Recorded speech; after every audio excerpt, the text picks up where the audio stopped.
Voilà ce que c'était donc.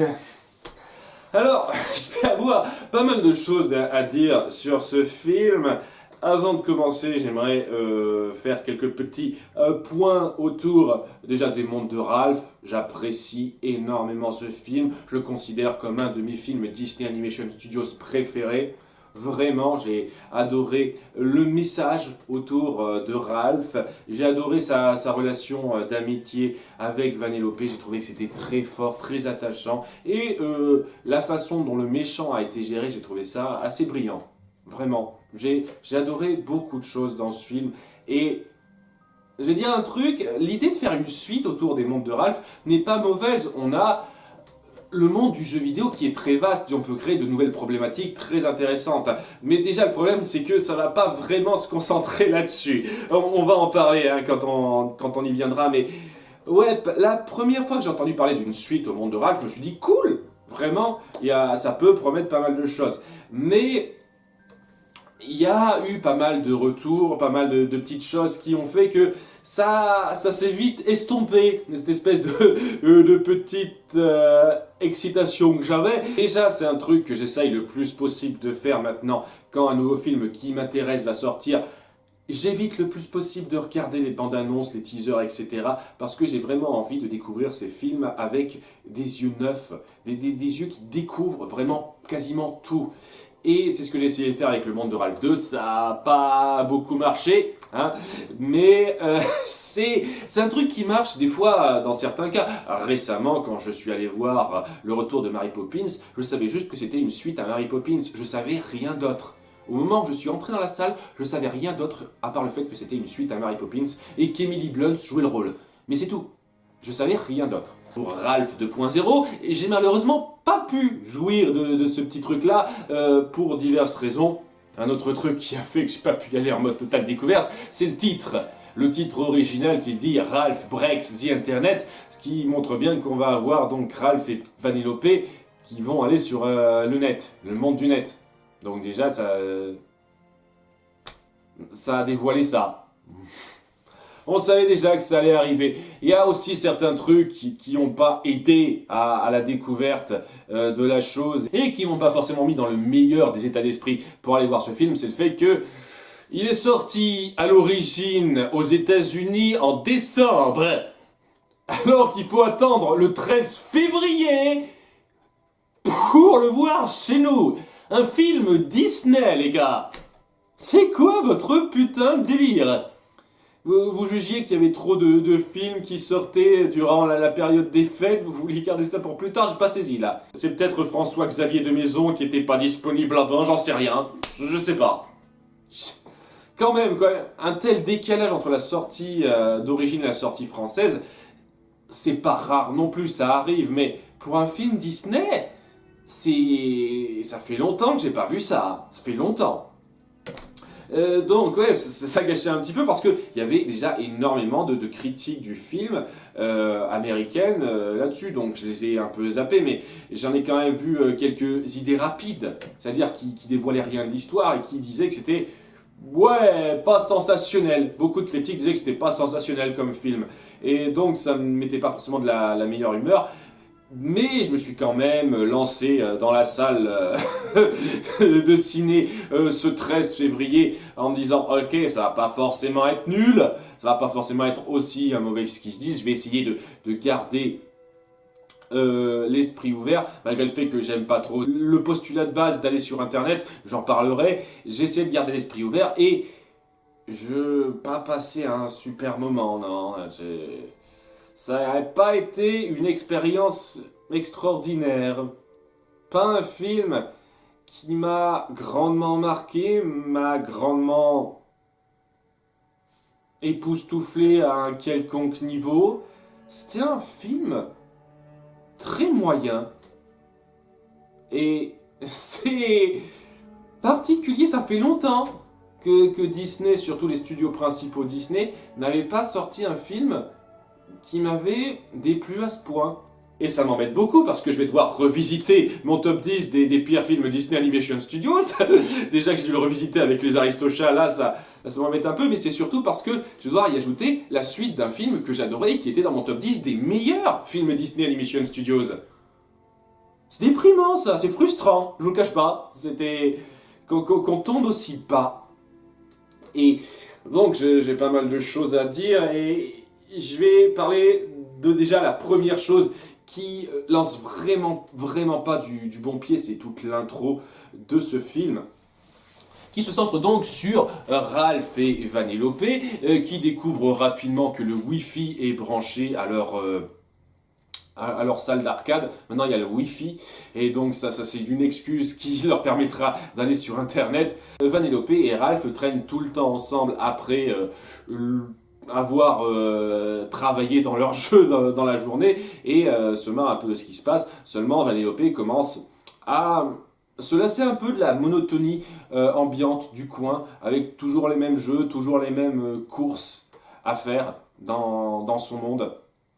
Et Ralph a un petit peu de mal à comprendre ça, mais se dit tiens, je vais essayer de faire quelque chose pour elle. Et ce qu'il décide de faire pour elle, c'est se soustraire de son jeu durant la journée, c'est-à-dire il risque de faire en sorte que son jeu soit considéré comme comme défaillant, comme dans le premier film. Et il s'en fout, et le film aussi s'en fout, j'en parlerai de ça, mais pour créer un nouveau circuit à Vanellope. Et le truc par rapport à ça, c'est il pouvait pas attendre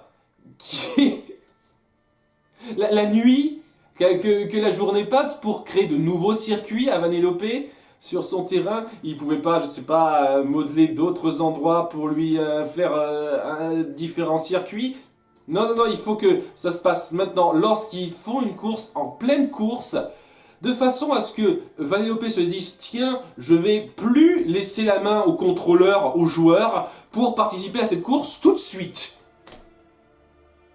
Alors, très con de sa part, cette fille, donc ça force la joueuse à forcer le volant de l'arcade et à le casser. Et à cause de ça, à cause du fait aussi que c'est un jeu qui apparemment est assez vieux maintenant, alors qu'il n'a pas l'air d'être particulièrement vieux, mais bon, il est censé être vieux ce jeu. Je sais pas en termes de graphisme, j'appelle pas ça un vieux jeu dont on trouvera pas les pièces facilement, mais apparemment c'est le cas. C'est un vieux jeu dont on trouve pas les pièces facilement, et donc le volant est difficile à trouver. Il est tellement difficile à trouver qu'il n'y en a qu'un seul exemplaire, et il coûte plutôt cher. Et donc le propriétaire va se dire ok, je vais pas pouvoir faire ça, je vais être obligé de débrancher le jeu. Il le fait rapidement comme ça. Vraiment rapidement, en l'espace de 2 minutes, et tout le jeu est débranché. Le jeu est débranché, tous les habitants de Sugar Rush sont obligés de se barrer de Sugar Rush par peur de crever donc dans leur jeu. Et c'est traité mais super rapidement, presque à la rigolade. Alors que dans le premier film, c'était genre le grand moment super dramatique et intense de fin où on avait peur pour Vanellope et tous ces gens qui risquent de plus avoir d'endroit où se trouver. Là, c'est traité à la rigolade. Genre, ok, on n'a plus de maison, il faut trouver un foyer maintenant à tous ces pauvres personnes de Sugar Rush qui n'ont plus d'endroit où vivre. Et on va jouer autour de gags là-dessus, j'y viendrai aussi.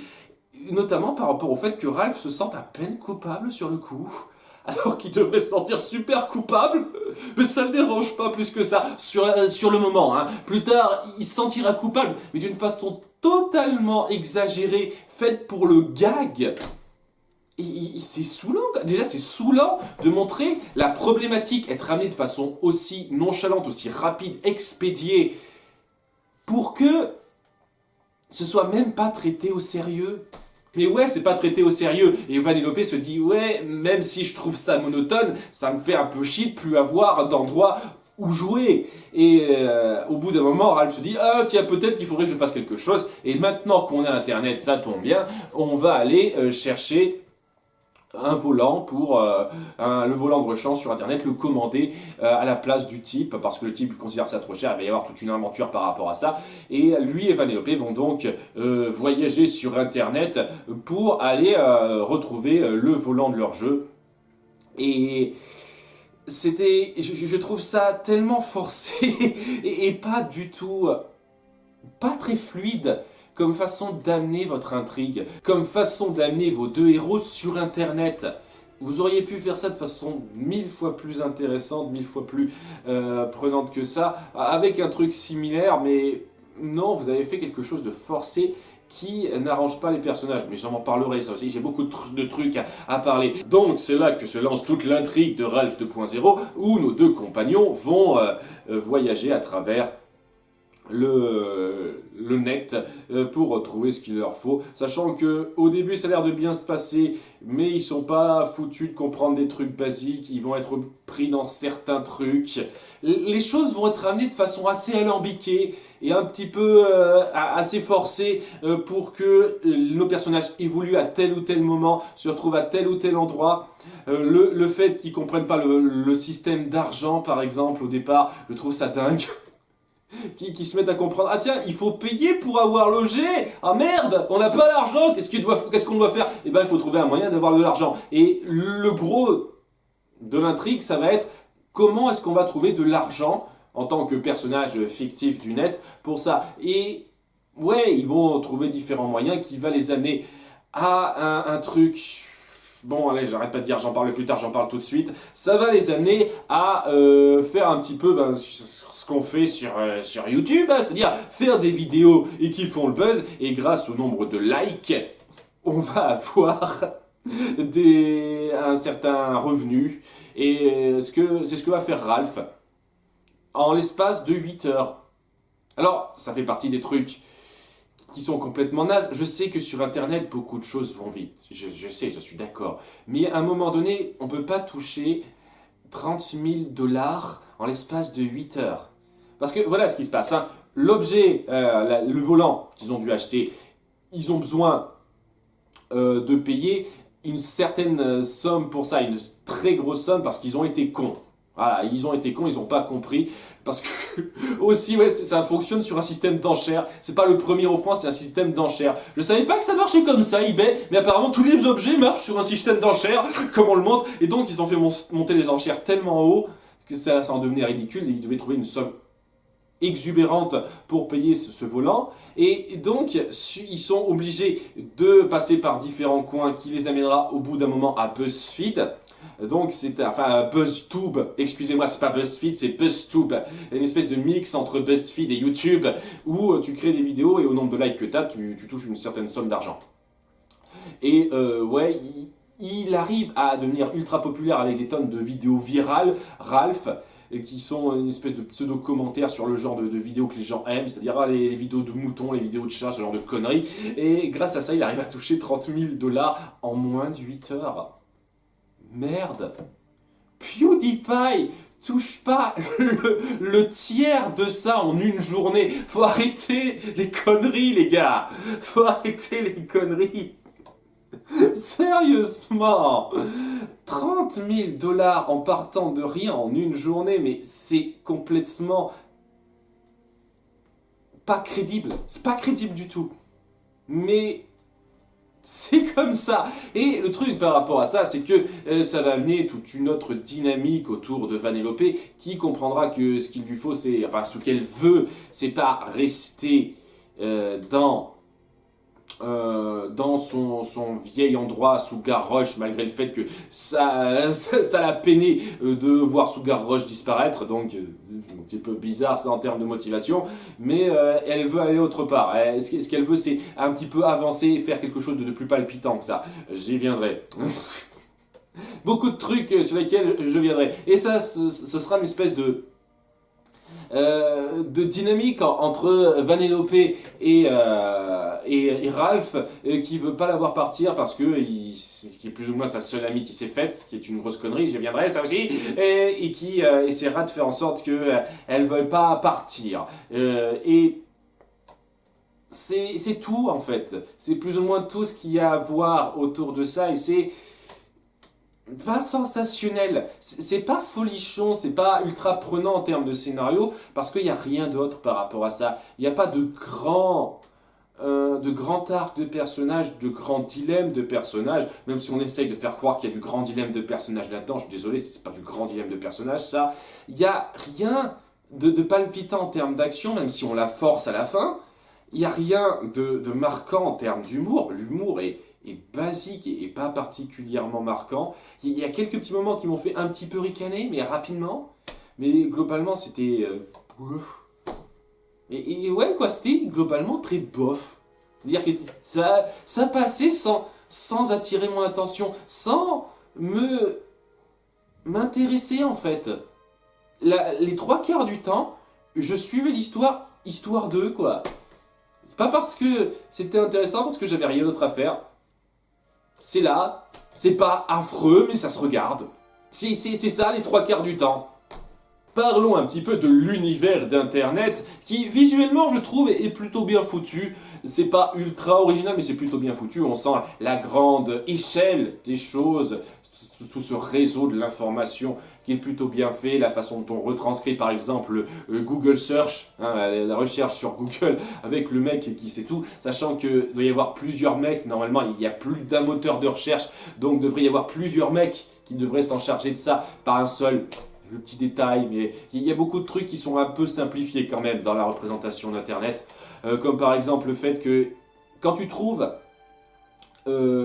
l'endroit où tu veux être recherché, quand tu es dirigé vers un certain site, il y a une espèce de véhicule donc virtuel qui se forme dans Internet et qui t'amène directement à ça. Et donc le trajet, ça correspond donc, j'imagine, au temps de chargement, enfin au temps de chargement pour arriver à la page. Donc c'est plutôt cool. Par contre, à un moment donné, lorsqu'ils veulent se rendre à l'endroit où on vend directement le volant qu'ils recherchent, et ben ça les mène à eBay, pas à la page précise directe d'eBay, l'endroit précis d'eBay où on vend le volant, non, ça les mène à eBay seulement. Et donc ils doivent se diriger dans eBay pour trouver le volant. C'est pas logique. Ils devraient se retrouver directement au volant d'eBay si j'en suis le bon lien. Donc c'est ce genre de connerie quoi, qui est un tout petit peu dommageable, quoi. C'est pas non plus une représentation parfaite, mais visuellement ça allait. Je vais pas non plus trop me plaindre par rapport à ça. Le problème que j'ai avec ça, c'est les commentaires assez basiques et bateaux qu'on fait autour de ce genre de choses. Il y a beaucoup de commentaires un peu bateaux dans ce film, qui vont pas très loin, qui font à peine sourire. Le petit passage sur les commentaires des réseaux sociaux, j'ai trouvé, mais alors... tellement expédié et pas subtil du tout, où lorsque Ralph commence à avoir donc une certaine popularité avec ses vidéos, il voit les commentaires et se dit « Oh, mais il y a des gens méchants !» Alors, déjà, j'adore, hein, parce que c'est des commentaires très soft. Hein. Le pire, c'est cette vidéo, elle est nulle. Le pire commentaire qu'il a eu, Ralph il est nul, il est pourri, c'est ce genre de truc quoi, c'est ce genre de commentaires de gamins de 7-8 ans quoi, s'il y avait vraiment la représentation des gens, ça irait beaucoup plus loin que ça en termes de langage, déjà, et puis ça va nulle part ça, genre il est un petit peu peiné par ça, Ralph, je me suis dit oh c'est pas grave, de toute façon il n'y a qu'une seule personne qui compte pour moi, c'est Vanellope, donc ça servait à quoi? À rien. Ça dire, faut pas trop faire gaffe aux commentaires. Des fois, Internet fait ressortir le pire des gens. Oh là là, c'est dingue. Et vous n'irez pas plus loin avec ça. On n'a rien à foutre. C'est le petit commentaire rapide de mon cul qu'on sort comme ça. Waouh! En termes de commentaires rapides, et qui m'a un peu saoulé, il y en a deux autres que j'ai envie de traiter. C'est d'une part autour de Félix et Calhoun, et qui sont très très très au second plan dans ce film.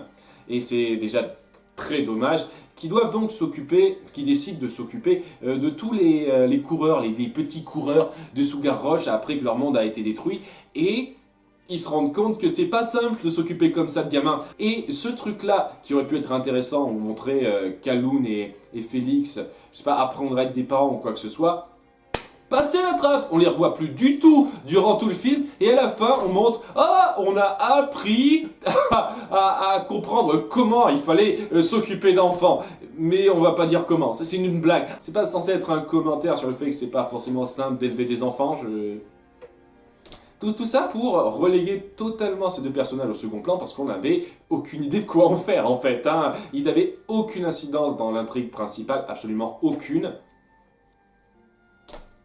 Voilà, Merci, au revoir. C'était génial. Donc, il y avait un autre message sur lequel je vais m'étendre encore longtemps.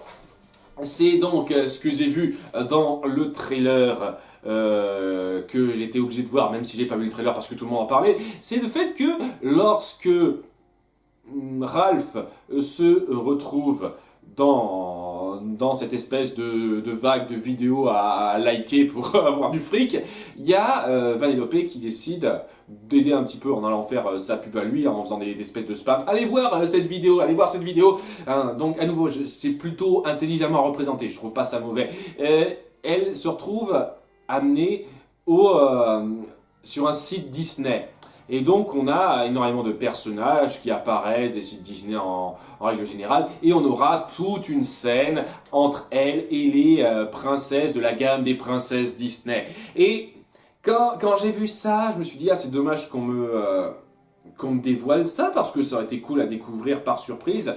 Déjà le fait de le voir venir, ça a un petit peu caché la surprise, mais surtout vous auriez pu faire tellement plus autour de ça. On essaye de faire passer une espèce de petit commentaire, on fait une auto-critique parodique rapide de nous-mêmes en disant à quel point nos personnages de princesses ont tous plus ou moins les mêmes traits, ont quelque chose en commun alors que pas tant que ça. Au début, elles énumèrent un petit peu ce qui les a amenées à être des princesses et on voit qu'il y a quelques petits points communs, mais il y en a beaucoup qui diffèrent déjà. Et quand on essaye de faire cette espèce de commentaire social de merde, ah oui, parce que c'est un commentaire social de merde par rapport au fait que ah, t'as pas l'impression que malgré tout ce que t'as fait, les gens vont dire que c'est un mec fort qui t'a sauvé à la fin. Et ils disent oui, comme nous toutes. Non, pas comme vous toutes, pas comme Mulan, pas comme Merida, pas comme Belle. Sérieusement, est-ce que la bête a sauvé Belle? À quel moment on dit que la bête est l'homme fort qui a sauvé Belle? Sérieusement, à quel moment on dit ça? La moitié du temps, c'est n'importe quoi. Oui, ça correspond aux vieilles princesses Disney comme Aurore, Cendrillon, Blanche-Neige. Il y a un petit peu ce côté-là qu'on pourrait redire. Mais plus ça allait, moins c'était le cas. Et qu'on essaye de faire cette espèce de commentaire en essayant de résumer certaines de nos princesses avec des traits en commun, alors que, oui, je dis pas qu'il n'y a pas certains trucs en commun, je trouve ça, mais simpliste et réducteur, une espèce d'auto-parodie mal foutue que vous avez fait. Parce que oui, les princesses Disney sont pas toutes comme ça, il y a énormément de différences. Je pense que je pourrais m'étendre des lustres là-dessus, et je ferai un gros laïus autour de ça quand je traiterai le film en Disneyfield, ça c'est évident.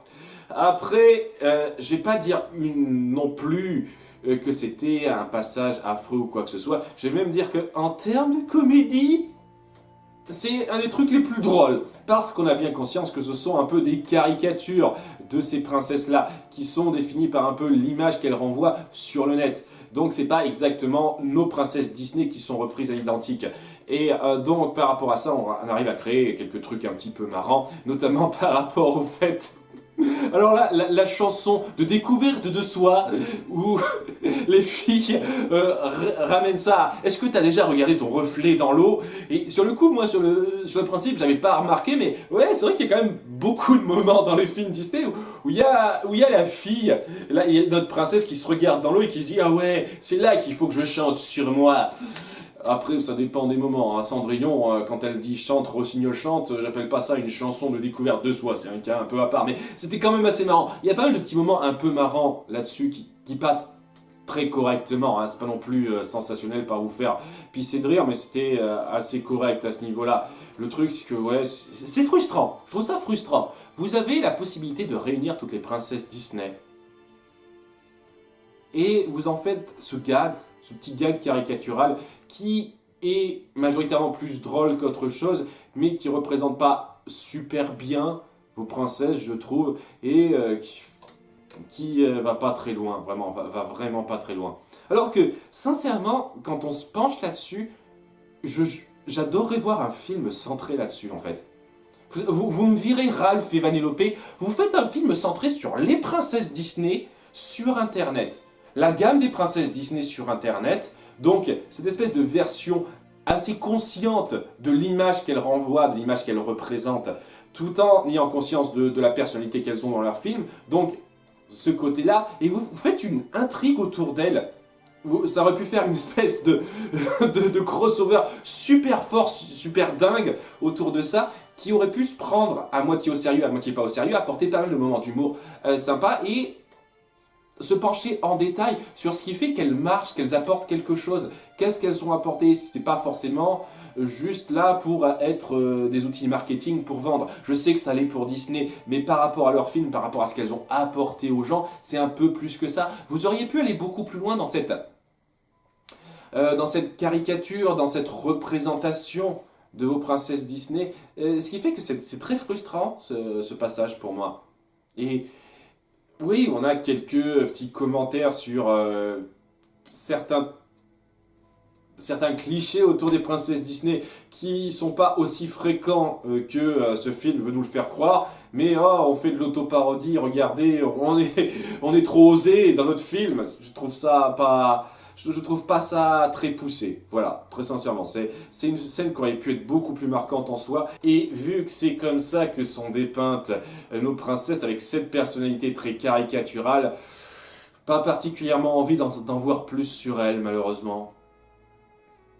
C'est dommage, vraiment dommage. C'est le passage que j'aurais vraiment adoré en soi, mais vous vous centrez trop sur le côté caricature sans aller très loin. Et c'est ce qui plombe un petit peu le truc, même si globalement ça reste une scène assez drôle. Faut pas chercher plus loin que ça, mais c'est assez drôle ce passage-là. Leur intervention à la fin, j'aurais pu m'en passer par contre pour ce que ça apporte, mais voilà, c'est la histoire de dire qu'on se souvient qu'il y avait ces princesses Disney. Ensuite, qu'est-ce qu'il me reste à dire avant le gros morceau? Parce que oui, il va y avoir le gros morceau qui est bien gênant. Les personnages, les nouveaux personnages, ouais. Alors, il n'y a rien de très marquant en termes de nouveaux personnages, vraiment. Les deux personnages les plus impactants sur l'intrigue, on va dire, c'est deux personnages de femmes fortes typiques. C'est-à-dire, je suis cool, je comprends tout ce qui se passe, j'ai l'expérience, je me débrouille bien, et voilà.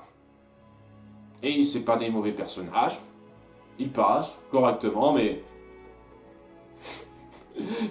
ça n'a pas beaucoup de poids, hein, à nouveau pas beaucoup d'impact. Et juste, voilà, fallait qu'il y ait ça. C'est des espèces de modèles qui s'y connaissent bien, voilà. Histoire de dire qu'il y a de nouveaux personnages. Aucun personnage ne mérite vraiment d'être remémoré grandement dans ce film. Il y a aucun nouveau personnage là-dedans qui sera dans le panthéon des personnages Disney. En tout cas, pour moi, s'il y a vraiment des personnages qui vous ont marqué à fond là-dedans, vraiment, vous me disiez comment. Parce que oui, l'espèce de coureuse qui s'appelle Shank, elle est cool, hein, mais elle va pas plus loin que ça. Elle est cool, elle comprend tout, quoi, c'est tout. Pareil pour celle qui se charge de BuzzTube. Elle est cool, elle comprend tout, mais elle n'a pas de grand développement de personnalité, de complexité précise, quoi. C'est le personnage cool, quoi. Voilà, et on a d'autres personnages comme ça qui sont très basiques, très typiques, qui veulent pas plus haut que ça. On essaye même de créer une espèce de lien entre ces personnages-là et nos deux héros, alors qu'ils sont présents sur Internet pendant à peine une journée et demie, mais on essaye de créer cette espèce de lien là con. Ouais, j'y crois trop, c'est n'importe quoi. Pareil, on essaye de créer un lien entre Vanellope et les princesses. Oh, elles se sont connues pendant quelques minutes. C'est histoire de faire une espèce de commentaire internet, là aussi, les choses vont super vite sur internet, ah, super commentaire, non, je n'y crois pas du tout, Donc ouais, avec tous ces nouveaux personnages pas marquants, l'humour pas marquant, énormément de choses pas marquantes, il n'y a rien de très notable dans ce film qui donne envie d'y revenir et qui le rend mémorable, vraiment. Mais bon, j'irais pas dire que c'était mauvais, ça, c'était correct. Globalement, tout ça, c'était pas fait atrocement. Et ce qui est fait atrocement et ce qui m'a énormément déplu, le truc qui m'a le plus emmerdé dans ce film, c'est la régression de nos personnages principaux. Oh mon Dieu. Bon, alors déjà, Vanellope, c'est pas pour dire que ça sort de nulle part son besoin d'avoir plus que ce qu'elle a à la base. Seulement, j'ai trouvé que c'était mal amené et que ça sortait un peu comme un cheveu sur la soupe à plusieurs moments parce que c'est pas développé de façon fluide. Déjà, la façon dont elle découvre ses nouvelles aspirations, j'ai trouvé ça très rapide et amené de façon assez forcée. Et la façon dont elle se dit ok, j'en ai plus rien à foutre de Sugar Rush et je veux autre chose, j'ai trouvé que c'était du coq à l'âne, quoi. Parce que au début, quand même, elle était attristée de plus avoir Sugar Rush. Mais elle se dit non, en fait, c'est pas que Sugar Rush me manque, c'est que je veux plus. Alors pourquoi t'étais attristé à ce point de plus avoir Sugar Rush, merde? Je comprends pas trop le délire. Sachant que, ouais, au passage, si elle n'avait pas été attristée de plus avoir Sugar Rush, ils auraient rien fait. Ils auraient pas essayé de sauver les autres qui, eux, se seraient retrouvés sans maison, quoi que ce soit, hein. Non, non, non, non, non. Rien à foutre, hein, c'est seulement autour de ces deux-là. Hein, parce que le gros problème, et je vais le dire, Ralph est détestable dans ce film. Oh, ça me peine à un point, vous pouvez pas imaginer. Comme... Oh, j'adore Ralph dans les mondes de Ralph. J'ai trouvé son développement de personnage très bon, très particulier, et le message que ça renvoie autour du fait qu'il faut savoir accepter sa vie un peu monotone, cette espèce de rôle qu'on nous donne, en sachant en tirer le meilleur parti. J'ai trouvé ça très bon parce que même si ça se rapporte pas à tout le monde, il y a quand même quelque chose d'assez fort là-dedans, dans lequel beaucoup de gens peuvent s'identifier. Mais... là, rien. Le problème de Ralph dans ce film, c'est qu'il a du mal à comprendre qu'un ami peut avoir d'autres centres d'intérêt que soi. Déjà, je trouve ça très con de sa part, hein. Il a aucune conscience de ça, c'est dingue. Et que son ami peut avoir d'autres centres d'intérêt qui, des fois, l'obligeront à ne plus être à proximité. Et ouais, ça c'est pas mal comme morale, parce que c'est comme ça dans la vie. Des fois, il y a des amitiés fortes qui peuvent être mises à mal par rapport au fait que l'un des deux amis ne peut pas rester, ne peut pas être tout le temps à disposition et sera un peu obligé d'aller ailleurs et vous pourrez moins vous voir. C'est un peu le problème. Et je peux comprendre que ça le mine, mais... bon, d'une part, je trouve ça un petit peu évident. Ça fait partie de ce genre de truc, c'est comme dans Zootopie ou Coco, où on martèle le truc histoire de dire « Regardez comme on fait un message intéressant !» Et où je dis « Ok, il est pas mal votre message, mais il est évident !»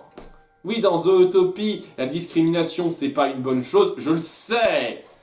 Je suis pas un débile. Dans Coco, la famille c'est important, je le sais. J'ai grandi en étant quelqu'un d'un petit peu sensé et je pense que la plupart des gens en ont conscience. Qu'on appuie un peu ça, c'est bien. C'est comme, je sais pas, moi, dans Alice au Pays des Merveilles, la curiosité, c'est pas quelque chose de très bien si c'est trop poussé. C'est basique. Mais le truc autour de ça, c'est que on nous martèle pas le message. On fait pas comme si on nous faisait passer une morale extraordinaire sur laquelle il fallait vraiment s'appuyer à fond, à fond, à fond.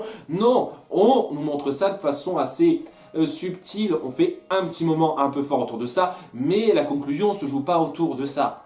Mais là, on martèle tellement ce message, cette morale qui est assez évidente, même si plutôt jolie, à un stade que j'ai trouvé un peu lourdingue. Et pour ça, vous détériorez le personnage de Ralph à un niveau que j'ai trouvé irritant. Irritant. Je vous en ai déjà dit beaucoup, et honnêtement, ce que je vous ai dit, ça ne va pas vous empêcher énormément d'apprécier le film dans sa découverte, mais je vais pas vous dévoiler ce qu'il fait exactement, Ralph, mais ce qu'il fait à un moment donné, c'est affligeant. C'est affligeant. C'est plus un problème de non-dit ou de mauvaise compréhension en allant un peu trop loin, c'est un problème de « je suis un connard fini qui sait pas réfléchir ». C'est ça le problème. Et il y a pas mal de moments comme ça où Ralph est en mode « Ami !» Ça devrait vous me parler un petit peu, parce qu'on s'en moque un petit peu à la fin de ça, mais n'empêche que, ouais, c'est trop ça, c'est mon meilleur ami, y a que ça qui compte. J'ai absolument eu aucune autre attache durant ces 6 dernières années, parce qu'ils disent qu'il s'est passé 6 ans entre les deux films, donc ils ont eu l'occasion de traîner là-dedans pendant 6 ans, et je me dis, merde quoi, t'es pas foutu de comprendre ce genre de truc, tu te montres encore plus gamin qu'elle. Il y a un truc aussi, j'en parle pas, je n'ai pas parlé, mais on fait un gag autour du fait qu'il est vieux jeu, donc et qu'il ne comprend pas très bien ces trucs de Jones, et c'est déjà saoulant les 2-3 premières fois, mais quand on insiste là-dessus pendant je sais pas combien de minutes avec des gags pourris autour de sérieusement, il me cave Ralph dans ce film. Il est chiant et détestable. Je peux pas le supporter. Et donc, cette espèce de conclusion de fin, que je vais pas dévoiler, mais on la voit venir, hein. On la voit venir facilement quand même, au bout d'un moment. Elle est vraiment pas méritée, parce qu'on insiste trop déjà sur le message, et surtout parce que Ralph atteint ses conclusions à un niveau où c'est presque plus mérité. Bon, on n'est pas au même niveau que Scamp, on va pas non plus aller jusque là, mais Scamp c'était un peu pareil dans La Belle et le Clochard 2, c'est un sale connard qui finit par apprendre, mais super rapidement, vers la toute fin, que ouais, c'est important quand même la famille, hein. J'aurais peut-être pas dû l'abandonner comme ça, la lâcher comme ça, et on se dit putain c'est beaucoup trop tard mec. Hein, t'as beau te reprendre à la fin, on en a rien à foutre. T'as été un sale connard pendant les 3 quarts du film. Qu'est-ce que tu veux qu'on en ait à foutre que tout d'un coup tu te sentes pousser une petite conscience et tu te dises ok en fait c'est important les choses que je rejetais. Là c'est un peu pareil avec Ralph, en un petit peu moins grave, mais un petit peu quand même, où il se comporte tellement en enfoiré égoïste que quand il se reprend à la fin, j'ai vraiment, mais vraiment pas envie de lui pardonner, quoi. J'ai pas envie de dire, ok, il a appris sa leçon, super, non. Non, il est descendu trop loin pour qu'on lui pardonne comme ça. Mais c'est ce qui est fait. Et c'est saoulant. Vraiment, c'est saoulant. Et ouais, tout ça pour faire passer ce message qui est pas mauvais en soi, mais assez évident. Et on le martèle tellement qu'il a plus aucun poids. Et voilà, globalement, qu'est-ce que j'ai à dire? Il y a quelques bons moments d'action, assez bons, surtout à la fin où on joue un petit peu sur la grande échelle des choses. Visuellement, c'est très bon, on va pas le nier. Il y a quelques petits moments qui font vaguement un peu sourire. Et c'est tout. Le reste, soit c'est amené de façon forcée et un peu insultante, soit c'est plat, ça se passe, quoi, c'est moyen. Et globalement, ça donne un film moyen. Le pire film Disney Animation Studios que j'ai plus vu au cinéma depuis longtemps et qui fait désormais partie de mon top 10 des plus mauvais films Disney Animation Studios. Voilà, ça change un petit peu ma liste. Wouhou! La princesse et la grenouille et Peter Pan ne sont plus dedans! Ça veut dire qu'ils sont 11e et 12e, hein, faut pas exagérer non plus, hein, mais ouais, c'est tellement frustrant. C'est tellement frustrant ce truc.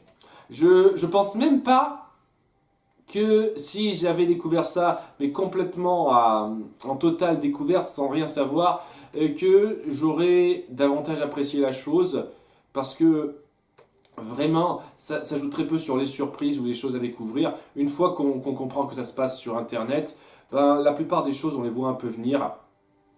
Les éléments s'enchaînent de façon très, très bateau, très basique. Il y a même des fois où je trouve ça très brusque.